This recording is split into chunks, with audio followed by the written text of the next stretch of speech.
नमस्कार बच्चों, आप सभी का स्वागत है आपके अपने चैनल हिंदी बोध पर। आज हम इस वीडियो में पढ़ेंगे हिंदी वर्णमाला।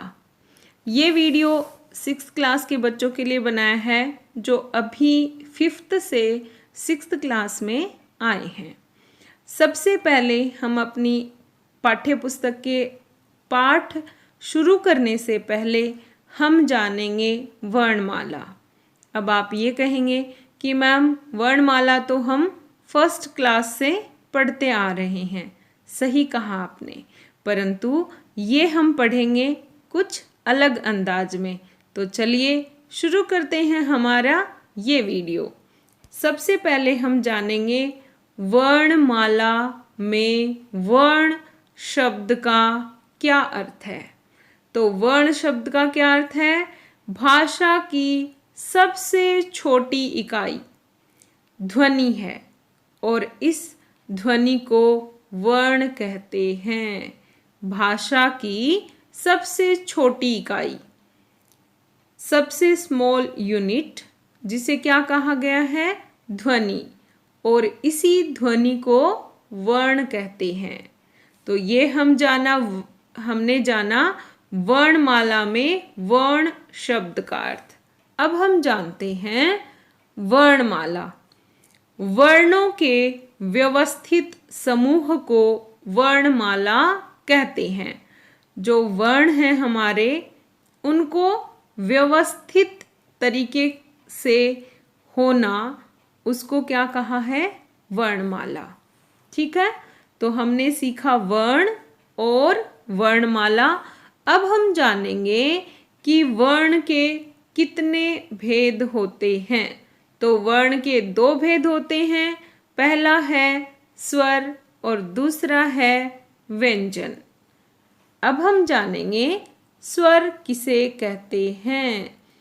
तो स्वर वे ध्वनियां हैं जो बिना किसी अन्य ध्वनि की सहायता से बोली जा सकती हैं या स्वतंत्र रूप से बोले जाने वाले वर्ण स्वर कहलाते हैं। तो ये हमने जाना कि अगर आप बिना किसी ध्वनियों की सहायता लिए जो वर्ण उच्चारित करते हो उसे स्वर कहते हैं। और ये कौन कौन से होते हैं? स्वर कितने होते हैं? परंपरागत रूप से स्वर की संख्या 13 मानी गई है। उच्चारण की दृष्टि से इनमें केवल 10 स्वर हैं और ये हैं अ, आ, ई, उ, री, ए, ऐ, ओ, औ, अंग, अह। ये हैं आपके 13 स्वर। अब हम बात करते हैं स्वर के कितने भेद होते हैं। अब आप प्राइमरी तक पढ़ के आते हैं स्वर किसे कहते हैं, स्वर कितने होते हैं, पर अब हम सीखेंगे कि स्वर के कितने भेद होते हैं। ये आप यहाँ पर नया सीख रहे हैं। मात्रा और उच्चारण काल के आधार पर, जब आप उच्चारण करते हैं उसके आधार पर स्वर के कितने भेद हैं। तो कितने भेद हुए? 3 भेद हैं। पहला है ह्रस्व स्वर, जिनके उच्चारण में कम समय लगता है, 1 मात्रा का समय लगता है, उसे क्या कहते हैं? ह्रस्व स्वर। और ये हैं अ, ई और उ। दूसरा है दीर्घ स्वर, जिनके उच्चारण में ह्रस्व स्वर से अधिक समय लगता है, 2 मात्राओं का समय जिसमें लगता है उसे कहते हैं दीर्घ स्वर। और ये हैं आ, ई, उ, ए, ऐ, ओ, औ। अब अगला जो भेद है वो है प्लुत स्वर, जिसके उच्चारण में दीर्घ स्वर से भी अधिक समय लगता है और इसका उच्चारण हम करते हैं ओम। तो ऐसे वाले उच्चारण में प्लुत स्वर का प्रयोग किया जाता है। तो हमने सीखा स्वर के 3 भेद होते हैं, ह्रस्व, दीर्घ और ह्रस्व जिसमें एक मात्रा का समय लगता है, दीर्घ जिसमें दो मात्राओं का समय लगता है और प्लुत स्वर जिसमें दीर्घ स्वर से भी ज़्यादा समय लगता है। अब हम बात करते हैं व्यंजन की। तो पहला प्रश्न है, व्यंजन किसे कहते हैं? तो किसे कहते हैं व्यंजन? जिन वर्णों के उच्चारण में स्वर की सहायता लेनी पड़ती है वे व्यंजन कहलाते हैं।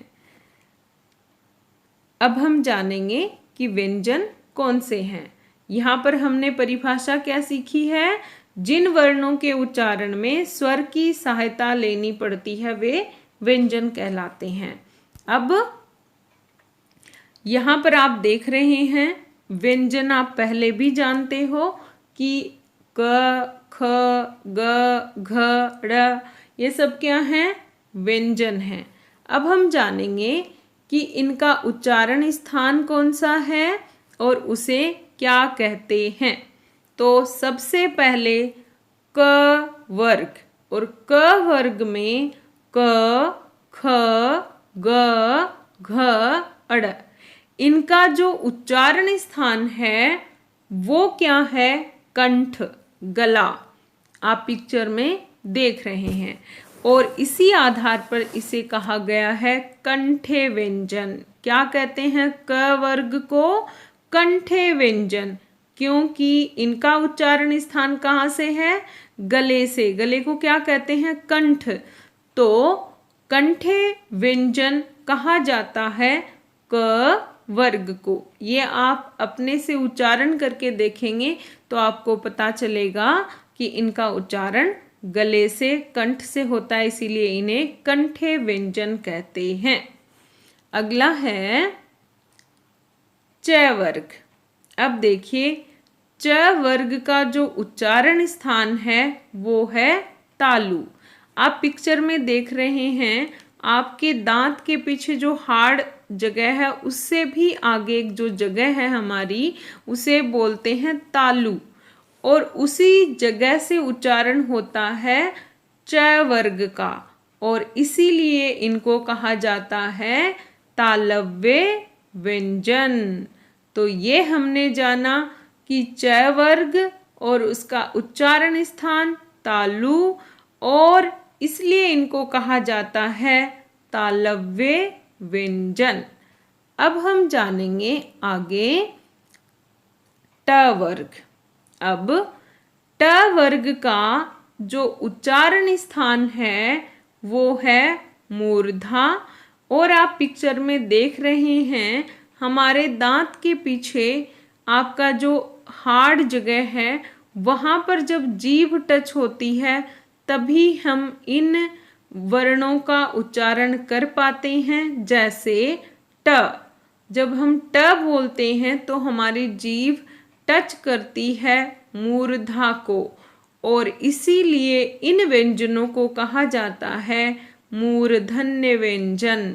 आप उच्चारण करके देखिए ट, ठ, ड, ढ, न।